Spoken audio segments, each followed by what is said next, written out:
Session 877, Deleted Portion. Good evening. Now, spontaneity knows its own order, and it is from spontaneous order that all secondary classifications of order emerge. You could not have any of your arts, cultures, governments, religions, or sciences without first being couched in nature's spontaneous order. That spontaneous order shows itself in time, but it is apart from time, in that its origins are not physical. What you think of usually as order is an aspect of the spontaneous order that is within and behind the mechanics of all physical actions. The usual ideas of order is greatly concerned with serial time. But spontaneity's natural order, with its origins outside of time, has all time to play with.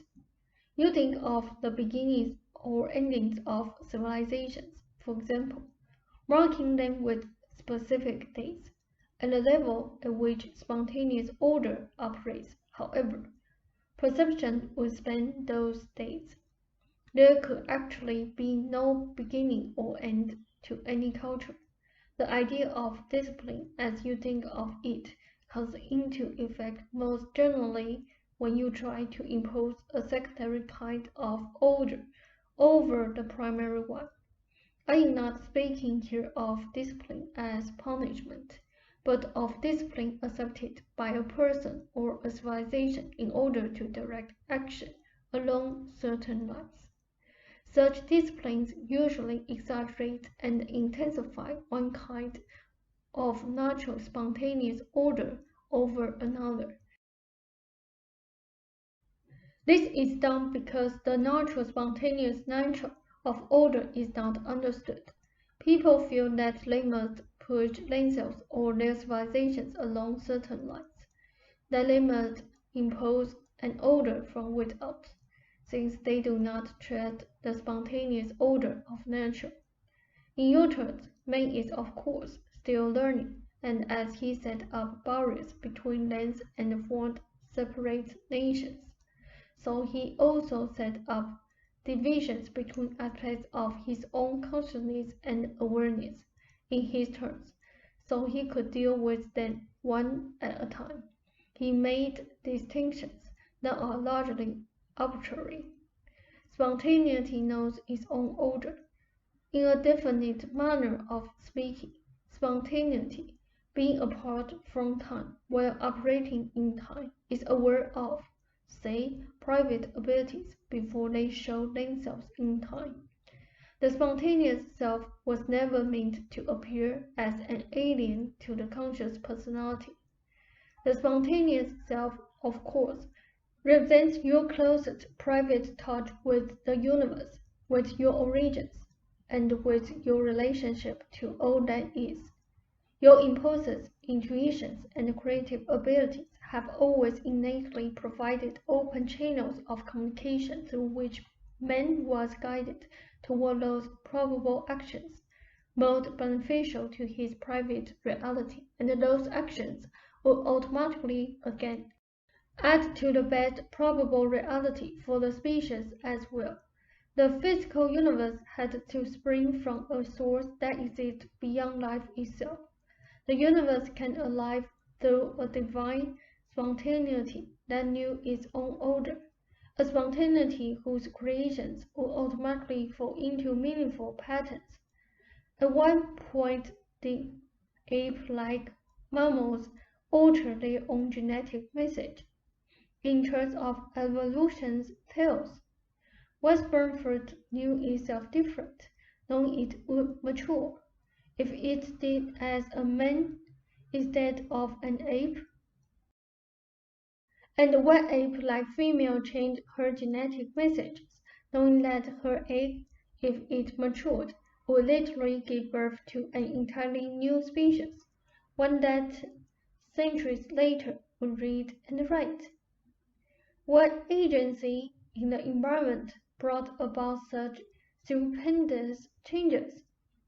I tell you, that no agency in the environment brought about that change, because Ruber's earlier romantic poetry to the contrary.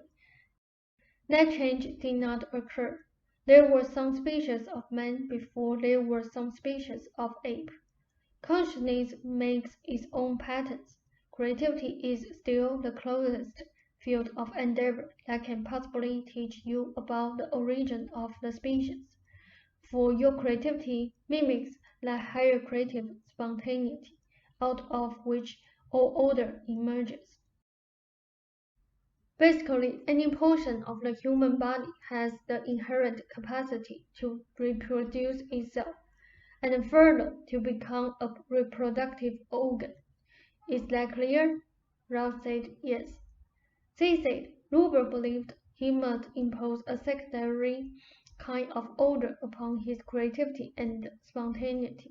Sometimes it seems that you are bothered by visitors when you do not want them, but those visitors are also a part of that spontaneous order, whether or not at any given time you recognize the purpose of such a visit or its place in your lives. I cannot explain adequately that basically childbirth is a joyful, one of the most joyful, creative activities. In a way, the child is.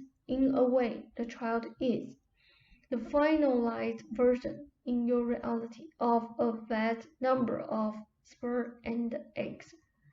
Now, the characteristics of the settled upon sperm and egg predominate, but these are also related, in a manner most difficult to describe, to all the other sperm who did not make contact with that given egg, and also to the other eggs that might have formed instead of the one that did. There is a gestalt relationship between all the sperm, say a man's body at a given time, in which the sperm that do not connect still add their latent characteristics to the one that suddenly triumphed. In a fashion, they pool their resources and climb aboard the one ship that makes it to the shore. This verbal description must necessarily distort the true picture, because the true events completely escape your vocabulary. But the explanation is valid enough to give you some idea of what I mean. Those other characteristics, say, that of the probable eggs and sperm, provide an infinite bed of personality characteristics and abilities that can rise to the surface if they are needed.